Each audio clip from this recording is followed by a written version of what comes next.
All right. One of my subscribers asked if made a request if I could show how I recreate the stickers and labels for the cabinets and/or chassis. Now, the ones for the chassis, um, I do. I reproduce those as decals on clear decal transfer. Um, Now the stickers for the chassis I do on regular 24-pound bond paper on a laser printer, a color laser printer I should say, because I don't always use just black only. I do some color work too, but to start off with the radio. When I receive the radio, I snap a lot of pictures of the radio in the condition I got it in. When I take it, the chassis out of it and got the inside of the cabinet, if there's any stickers on the inside of the cabinet, I get pictures of them. Close-ups, wide shots, full label or stickers in the full shot, and I try to get them looking straight on in front of the lens. This one here, if you can see it, this is the cabinet, interior cabinet sticker for the Stewart Warner radio. It's showing the model number, the maker, its operating characteristics, the tube locations of the on the chassis, and any patent information concerning the manufacturer of the radio. So hopefully you can see my mouse cursor and what I am doing on here. What you're looking at is my computer screen. It's a 32-inch high definition screen. But you don't need one of these in order to do what I'm going to show you to do.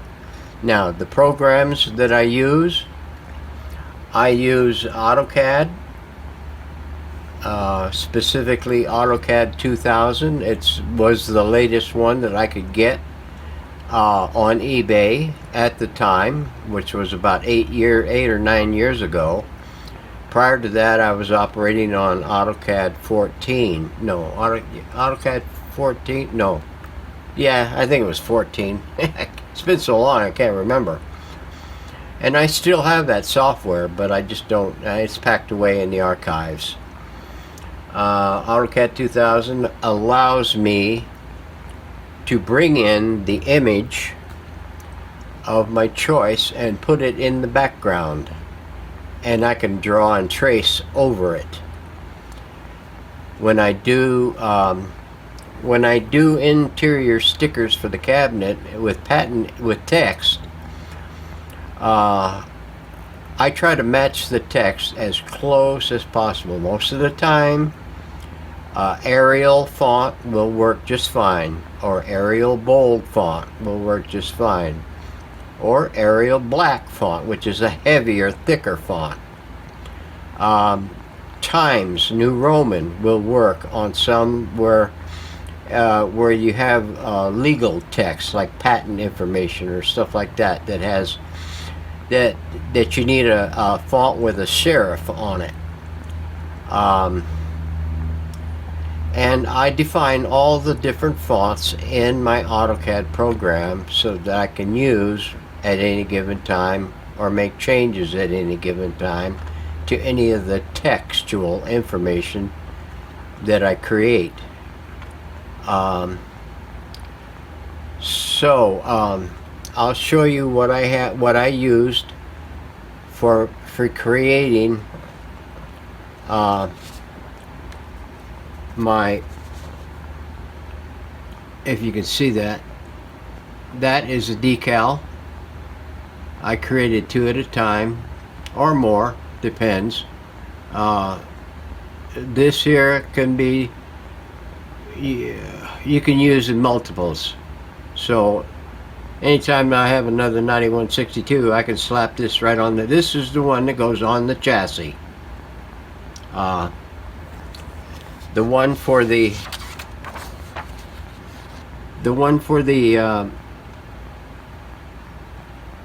cabinet is this one. I try to get a close match on the background color because and this here is an image that I cleaned up from a long time ago. I took a snapshot of a label that had mostly a colored background with nothing, no graphics on it, and I just expanded it so that I could use it as a backdrop for my stickers to make them look aged. So let me show you. I will load this into one of my image processing programs. Hopefully you can see this okay. You're kind of looking at it off center. I mean, like the camera's way the heck over here pointing at the screen right there, and that's the middle of the screen. So and it's rolling away from you. So I need to sit right in front of, well, near front of it, so you're off to the side. So if you can see my cursor moving around, you probably can't tell because it's just a little cross right there. So what I do is I load my image into it, my base image, and what I do is if I want to pick out a graphic portion of the thing that has text and graphics on it, I'll come up here and select a tool, a rectangular tool that I can take and I can mask that off, and then I can do a crop, and it crops it and brings it into full scale right here. Now the image is 2148 by 2507. Now who in the hell knows what the hell that's supposed to mean? Well, I certainly don't. But what I do every time is I take note of what the height of the text is on most of this stuff here. When you load it into AutoCAD, if I save this as a file all its own, and I can load it into AutoCAD, and then I can scale it to a text height that I want. The other text heights that are bigger will come in to scale according to the one that I choose. If that is 12 or 14 point high text, I scale it to that height, which probably would convert to maybe a 0.2 inch high text, and so this thing would expand to that, scale up to that height for that text, and these will come in at the height ratio in regards with that. So now let me minimize that and minimize that, and what I'll do is I will go into my projects files, go to my work folder, project folder for the Stuart Warner. I already have the AutoCAD file created, which I created the stuff I need already. So I will open AutoCAD, and it will come in, and what I've done here, let's see if image 12. I'll reload it. Oh, it's froze. Here it is. Now, this is the full one that I had, not the cropped one. I got one that's cropped also, but this is the full one. And you can see I can bring it in, and this has been scaled up. You can see that it's near the same height as the graphic over here. This is what I completed. The other one that I used, I think this is the patent information. No, this is for the, this is my original snapshot of the back corner of the chassis where this graphic was, just above the serial number and the made in the USA. That's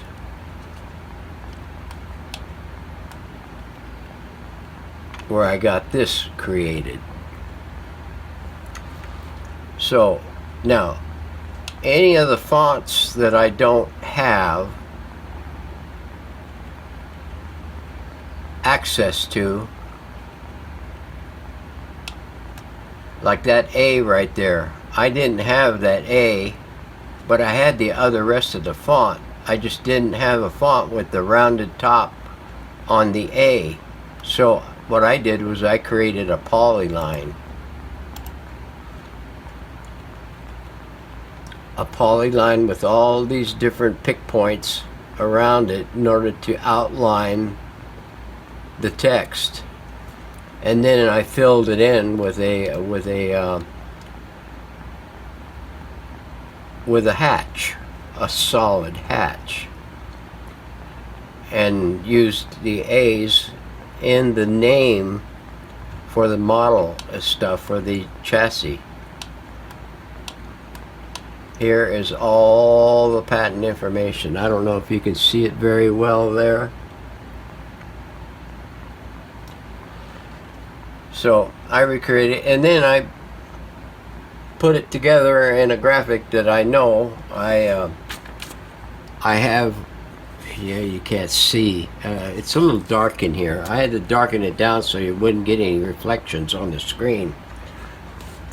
But I took a measurement of this actual label and that area, width by height, so I know the extent of the sticker of the label of the decal. And I scale up and I match this up. I just draw a line.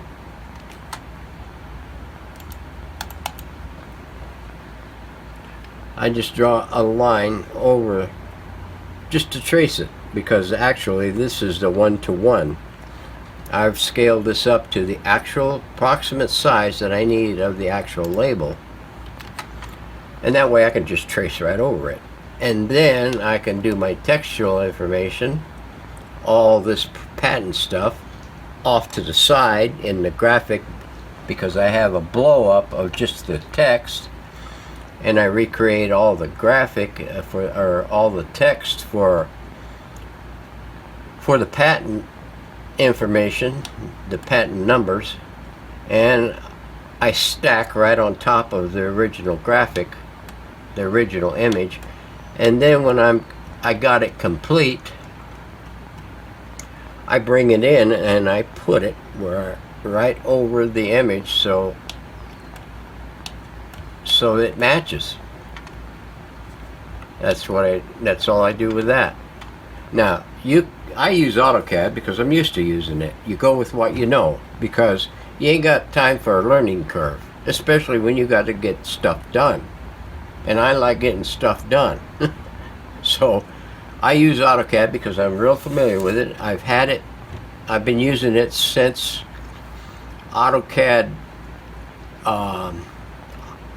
9. That's when I started with it, back in 92, 91 or 92. and then I graduated with it. 10 came out and I moved to 10, and then 11 came out and I moved to 11, and but I was going to school at the time for it, you know, so that's how I know with it. But I mean, you got your toolbars with all you can do dimensioning, you can do 3D work here, if you wanted to do tooling and stuff like that. I don't do that anymore. I used to do it for like an art shop that made sculptures and stuff, and I would recreate it in 3D. But when I left that shop, I went into civil engineering and started doing some civil work, making grading and drainage drawings and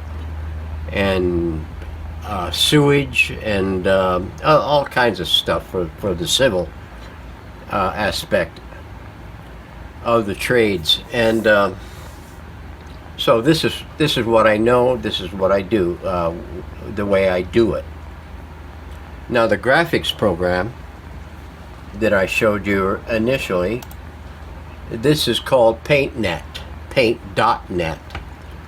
You can use any graphics program that you want in order to crop and cut and paste and do whatever to get your working images, so you can load it into the other platform that you can do to trace over.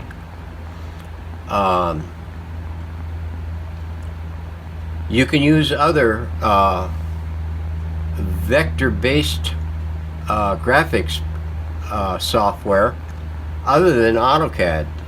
You can use well, I'm not real familiar with them anymore. I knew there was a bunch of other ones out there, and you can use any of them as long as they allow you to bring in images in the background and you can trace over them and everything. But you need a lot of times you can't find an exact font. You have to recreate it with using polylines and fills. So any vector-based program you can use for recreating the stickers, the decals, the labels, and whatevers. I just wish that I could do decals for the knob identifications, you know, the gold with the gold finish on them with the black outline. But I need a different printer for that, with different inks or with toners. Probably a sublimation printer. But I ain't spending no $1,000 for it. You know, if I can't, if I can get the fonts, they might cost me $20 or less for a set, but I'll spend that much for it. Heck, and if I can't get it, well then I contact them and say, can you do a custom one that you don't have in your repertoire here? And they will do it, but you'll have to, you know, you're on their timeline. So anyway, that's what I do. I can do text, graphics,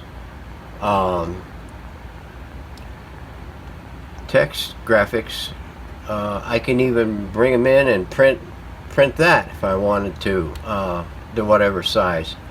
The trouble is, it's not going to be pristine looking, and it's probably going to be a little pixelated or whatever on it. So I mean, that's it in a nutshell. I mean, you know, what I gave you is what I got, what I do. The thing that consumes most of the time is recreating the text. The text is a time consuming, because each one of these is an individual piece of text. Each one of those an individual piece of text. all of that, and you gotta, get them together and everything, and set them to whatever your graphic is showing, and put it all together, and try to get it in your measurements that you took of the original graphic, or the original sticker, or the original whatever. Take those measurements down and keep them in your file folder for future reference, because once you make it, you can duplicate it at will. Like I say, on those Philcos, any of those labels in there, the only thing that may change on it is the type of graphic. There might be a duplication chart along with a model number and operating characteristics, and no patent text, or there may be patent text, model information with operating characteristics, and no tube locations on the thing. So I can mix and I can roll with the flow. I've got plenty of graphics from different models that I can bring in and swap out. So, and reproduce it. Boom. Within an hour, I would say. Graphics are not that big a deal. You can draw circles, and you can draw polylines, and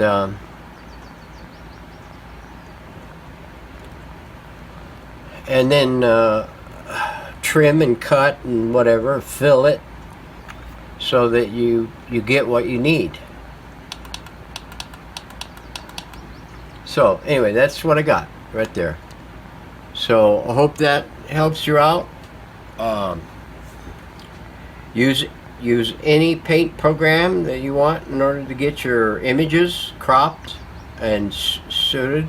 Make sure you got straight on shots of your stickers and labels. That way you can eliminate a lot of things. You have to make sure that they're level too, as much as possible, and then use your image processors, graphics programs, to crop and save as smaller images that you can bring into your vector program like AutoCAD or Graphics CAD or whatever else CAD that there is, and do what you need. So hopefully I didn't talk your ear off, so thanks for watching.